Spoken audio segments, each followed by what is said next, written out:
povo indígena tem um jeito de pensar, tem um jeito de viver, tem condições fundamentais para a sua existência e para a manifestação da sua tradição. Tem que escutar e aprender que nós ensinamos para ele.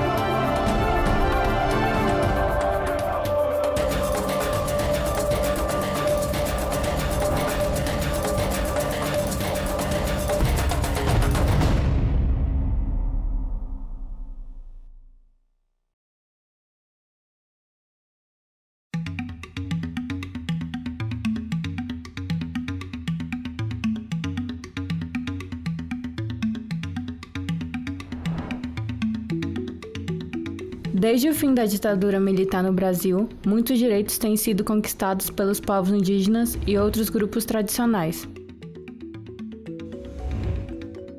O direito dos povos e comunidades tradicionais de serem consultados de forma livre e informada, de boa-fé, antes da tomada de decisões que possam afetar seus territórios e direitos, foi inicialmente previsto no Plano Internacional em 1989, quando a Organização Internacional do Trabalho, OIT, adotou a sua Convenção 169. Na América Latina, um grande número de países ratificou a Convenção 169 e a incluiu em sua legislação nacional.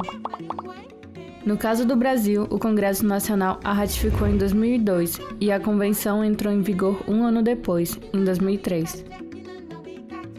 A Convenção 169 reconhece o direito dos povos indígenas e outros grupos tradicionais de decidir suas próprias prioridades de desenvolvimento, considerando tudo o que afeta suas vidas, crenças, instituições, bem-estar espiritual e seus territórios.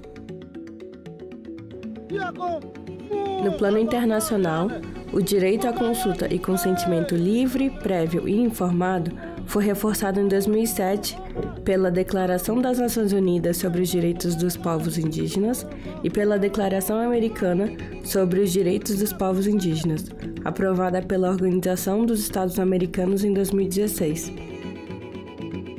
Esses acordos internacionais determinam que os governos são obrigados a realizar consultas de boa-fé, respeitando as instituições representativas dos povos e comunidades tradicionais, a fim de obter seu consentimento livre, prévio e informado, antes de tomar qualquer medida legislativa ou administrativa que possa afetar suas vidas e territórios, especialmente nos casos de exploração mineral, das águas e de outros recursos naturais. A obrigação de consultar se aplica a decisões em todos os níveis de governo, municipal, estadual e federal.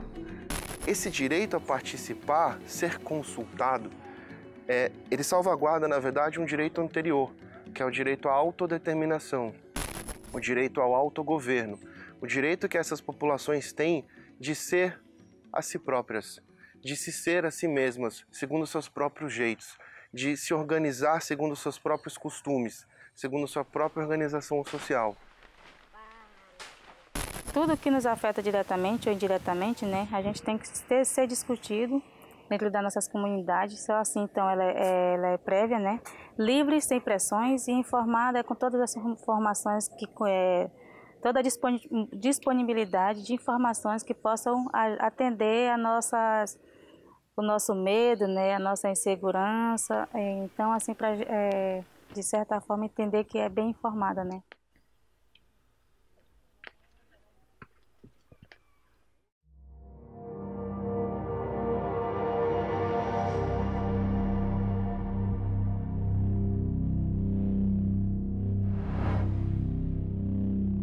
Enquanto a demarcação dos territórios tradicionais seja um direito consagrado na Constituição Federal e o direito de ser consultado sobre decisões que afetam seus territórios e suas vidas seja determinado por lei, Muitos grupos continuam enfrentando decisões impostas pelo governo e poderosos grupos econômicos, o que tem resultado em sérios conflitos. Nós não queremos hidrelétrica, nós queremos direito à vida, à terra, à água livre. Queremos que nossos filhos possam usufruir desse bem. Um exemplo é a construção de grandes barragens na Amazônia, como Santo Antônio e Jirau no Rio Madeira e Belo Monte no Rio Xingu, que tem avançado sem qualquer processo de consulta e consentimento livre, prévio e informado, junto aos povos indígenas e outras comunidades tradicionais. Mesmo sabendo que tinha uma Constituição garantida de consultar os povos indígenas, e eles vinham mesmo para atropelar tudo, né? Fingir que não existia ali o povo indígena e construir hidrelétrica, matar o nosso rio e matar nós, né? Embora a Convenção 169 da OIT tenha sido adotada como lei no Brasil, o direito à consulta e consentimento livre, prévio e informado muitas vezes não é respeitado ou implementado corretamente pelo governo. Em vários casos, houve tentativas de caracterizar audiências públicas, que fazem parte do licenciamento ambiental, como se fosse um processo de consulta prévia, mas são bem diferentes. As audiências públicas são abertas a toda a sociedade e muitas vezes acontecem quando decisões políticas sobre o projeto já foram tomadas.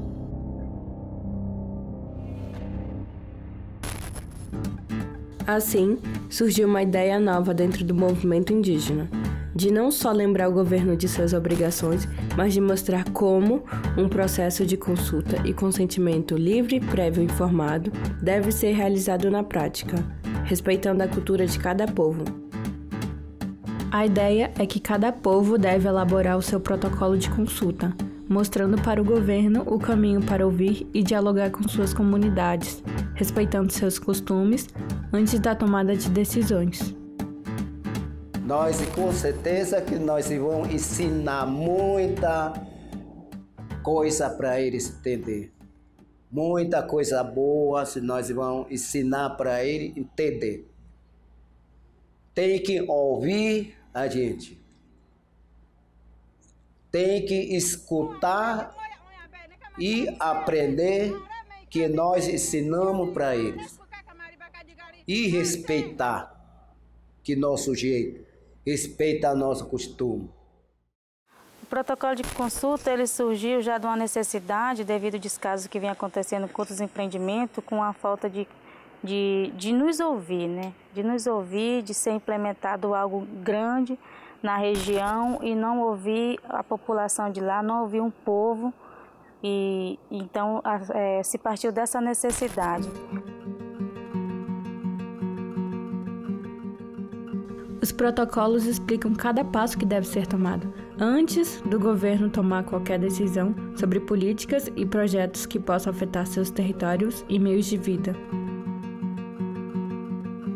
O protocolo de consulta, na verdade, eu gosto muito das palavras do Davi Yanomami quando ele fala que é botar coisas que já existem na cabeça deles próprios, desses grupos, botar no papel para mostrar para o Estado e para os não indígenas e não quilombolas e não comunidades tradicionais, que é um documento que vai mostrar para o Estado e para a população em geral como esses grupos estão organizados, como eles tomam suas decisões, quem participa das reuniões. Então é um documento que ajuda a fazer valer a compreensão de consulta que esses grupos têm, ou seja, o que eles entendem por livre, prévia, informada, por participação, por decisão, etc., por meio ambiente. A voz do nosso povo, a voz dos nossos espíritos, né, como nossos pajés, as mulheres, jovens, professores, agentes de saúde e todos os munduruku ali, né, tanto alto e o médio, tá ali, né, que nós construímos o protocolo para dizer como queremos, né, como queremos que o governo venha até nós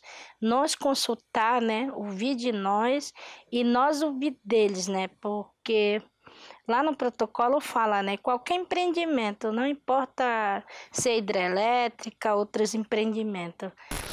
E também mostra a forma como eles estão organizados, ou seja, como deve ser, qual o procedimento com a consulta culturalmente adequada, como diz a Convenção 69, como deve ser uma consulta culturalmente adequada segundo o caso de cada povo. Então, para nós da Bacia do Madeira, afetados pelas hidrelétricas no Rio Madeira, o direito à consulta prévia, livre, bem informada, para nós é, acima de tudo, o que a própria palavra já diz, é um direito a que se peça licença para entrar em nossa casa, primeira coisa. E pedir licença significa também nos informar do porquê que estão pedindo essa licença para entrar na nossa casa. Né? Significa também, então no caso de nos informar bem, também significa nos ouvir e aceitar a nossa opinião. Se a gente concorda, que entre na nossa casa, que entre no nosso rio, na nossa floresta. Dentro do protocolo é muito importante quando pontuamos as especificidades dos territórios, né, da comunidade, porque o nosso tempo não é o mesmo tempo do governo, do capital, isso precisa ser respeitado. Então as pessoas elas têm dificuldade em assimilar determinados assuntos, projetos, por conta desse tempo, que as pessoas acham que um projeto pronto é só explicar e a pessoa já entendeu, e não é assim. Então, isso é onde fere mais a autodeterminação. Eles precisam entender o nosso tempo.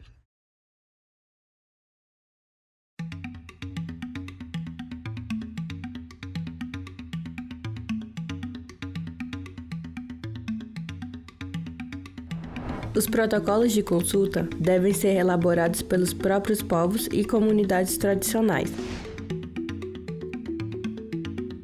Assim, cada grupo pode definir e explicar como deve ser um processo apropriado de consulta e consentimento livre, prévio e informado pelo Estado, respeitando a sua cultura e a forma tradicional de tomada de decisão.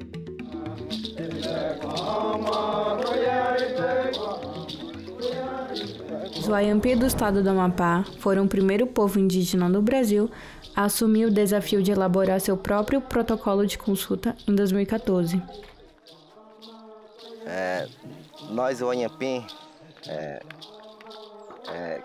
estudamos sobre a Convenção 69 na OIT, Organização Internacional do Trabalho, a lei do Brasil desde 2004. Por isso que nós fizemos essa ideia, surgiu através da Convenção 69 na OIT. Então, nós temos que explicar também para nossos parentes que não fizeram ainda o seu protocolo de consulta, porque isso é muito importante para nós, para os povos indígenas do Brasil, porque nós já sabemos que o governo não quer consultar os povos indígenas, então por isso precisa ter o protocolo próprio para cada povo indígenas. Essa conquista histórica inspirou outros grupos, como o povo Munduruku e os ribeirinhos de Montanha e Mangabal no rio Tapajós, a produzirem seus próprios protocolos de consulta. Pouco tempo depois, mais e mais povos e comunidades tradicionais estavam fazendo o mesmo. O processo de elaboração do protocolo é diferente para cada grupo, mas tem coisas em comum. Sempre existem discussões iniciais, reuniões, oficinas e a aprovação final do documento numa Assembleia Geral. Então, por isso a gente fez esse protocolo, traduzimos em Munduruku, né, para dizer que quem está ali é o povo Munduruku que está ali, né, e não é só nós, né, são os ribeirinhos também de Montanha e Mangabal, um dos nossos amigos, nossos parentes, nossos irmãos que está na beira do Tapajós, né, e nós conseguimos construir esse protocolo. Fizemos oficina, foi várias oficinas nas aldeias, né, e teve participação de jovens, de mulheres, de guerreiros, de cacique, pajé, puxadores, né? Então, teve toda essa participação do nosso povo, né, durante. E quando a gente terminou de fazer a oficina, a gente fez uma grande assembleia, né? Porque todas as decisões que nós tomamos dentro da própria comunidade, ela é em conjunto, né? Então, isso a gente já vem trabalhando ela dentro da própria comunidade e, assim, em todas as aldeias que nós fomos passar, a gente tem que ter a mesma ideia, do mesmo objetivo que nós queremos das nossas decisões. né? Então, essas regras ela tem que ser clara, né? Para todos nós indígenas. Embora todo o processo de elaboração do protocolo seja coordenado pelos próprios povos e comunidades tradicionais, eles podem contar com apoio técnico de pessoas de confiança e organizações parceiras, mas não de empresas ou outros grupos que podem ter um conflito de interesse. Como construção do nosso protocolo, né, a gente teve muito apoio do MPF, né, principalmente o Ministério Público de Santarém e de Brasília. Sempre tem esses parceiros para apoiar. Então a gente conta muito com esses nossos parceiros, de eles fortalecer esse protocolo, o nosso protocolo, né, porque eles entendem também, né, ele é uma das conhecedores, né, de que a gente realmente tem todo esse direito e é obrigatório do governo, né. Esse cuidado com pessoas que não são convidadas para esse tipo de trabalho, você tem que ter cuidado com isso. Tem que ter muito cuidado, porque hoje tem muitas ameaças das nossas lideranças devido muitas pessoas serem o contrário pela defesa que a gente faz, né? A gente é um defensor de direitos humanos, de uma biodiversidade de vidas, de florestas, de seres vivos. E tem muitas pessoas que são contra a gente por essa ação que a gente faz. As comunidades precisam tomar muito cuidado com a forma como esses protocolos vão ser construídos para que eles reflitam de fato a forma como elas desejam ser ouvidas.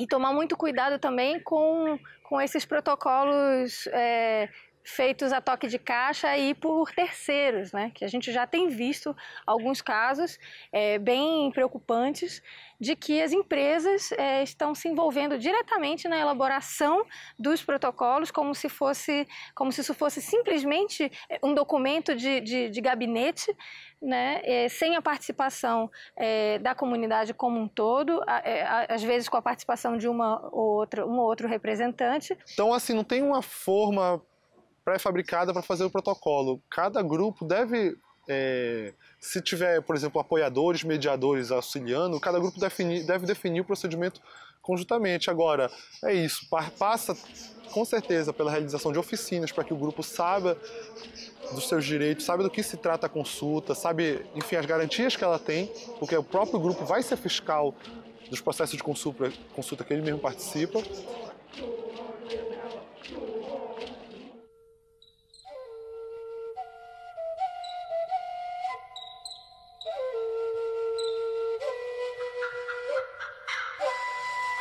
Depois que o protocolo é elaborado, ele é protocolado com o governo, mas isso não significa que o trabalho acabou.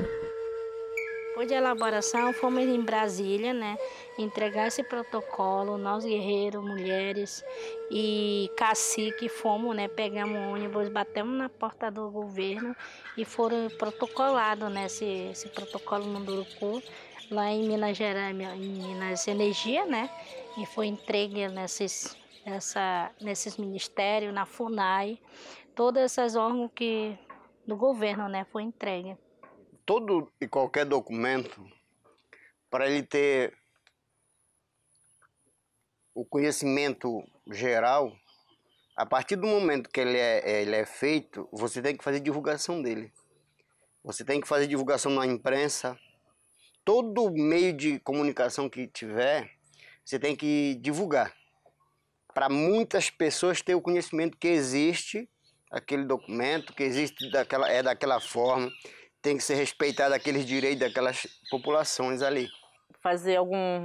Imprimir alguns exemplares, vamos deixar nos lugares que nós achamos que devemos, vamos deixar na comunidade, mas também nós vamos colocar nos meios de comunicação para que outras pessoas, outros estados também tenham acesso ao nosso protocolo. Então, essa é uma forma de divulgação para que todos conheçam que nós temos um protocolo e que nós queremos que ele seja respeitado, porque, como eu disse no começo, ele é lei da nossa comunidade, ele é a lei do nosso povo. Nós temos nossas leis específicas, né?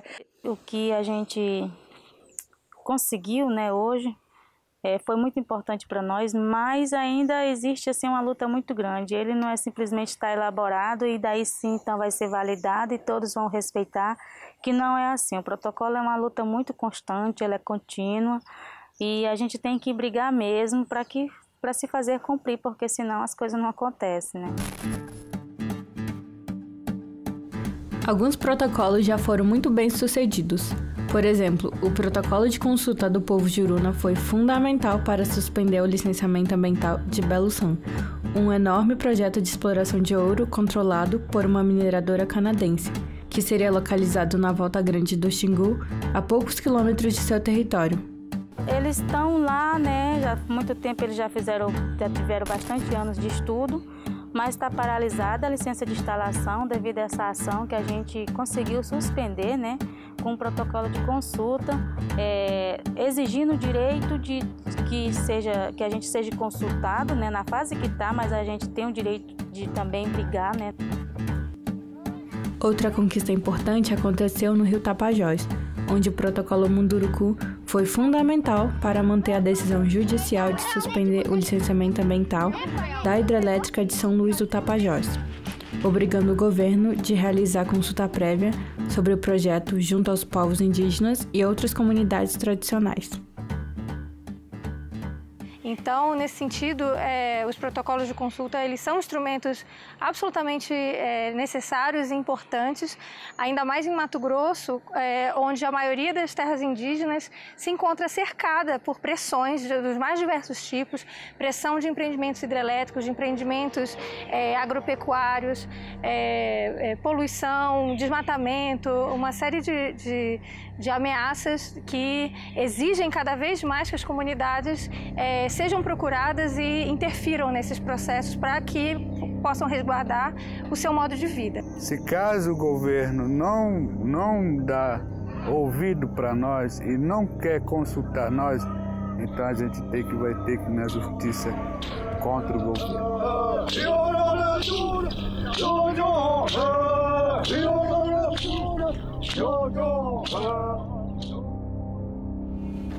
Mesmo com todo esse esforço, ainda há muito o que fazer e muita coisa para se manter vigilante. Há muitos interesses de olho nesses territórios e seus recursos naturais, e eles se esforçam muito para desviar, manipular e contornar os procedimentos legais e vinculantes. É risco que os interessados dos grandes empreendimentos, seja nos políticos ou não, eles tentam de toda forma cooptar nossas lideranças, né, oferecendo coisas e muitos, na verdade, por fraqueza mesmo, acabam se deixando levar. Então, um dos maiores cuidados que a gente tem é de ver quem realmente está do nosso lado, seja indígena ou não indígena, que realmente está ali para somar.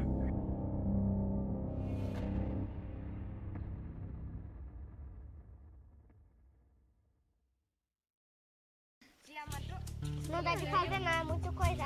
Resumindo, a luta dos povos indígenas e de outras comunidades tradicionais para defender seus territórios, suas culturas e seus direitos conta hoje com uma ferramenta poderosa: os protocolos de consulta. Baseados na cultura de cada grupo, os protocolos estabelecem como devem ser realizados processos de consulta e consentimento livre e informado, de boa fé, antes da tomada de decisões sobre políticas e projetos que afetam seus territórios e suas vidas. Não é uma solução milagrosa para todos os problemas enfrentados pelos povos e comunidades tradicionais, mas é uma conquista monumental para a defesa de seus territórios e direitos. Assim, os protocolos de consulta podem contribuir para um futuro mais seguro e feliz para as gerações atuais e futuras dos povos indígenas e de outras comunidades tradicionais.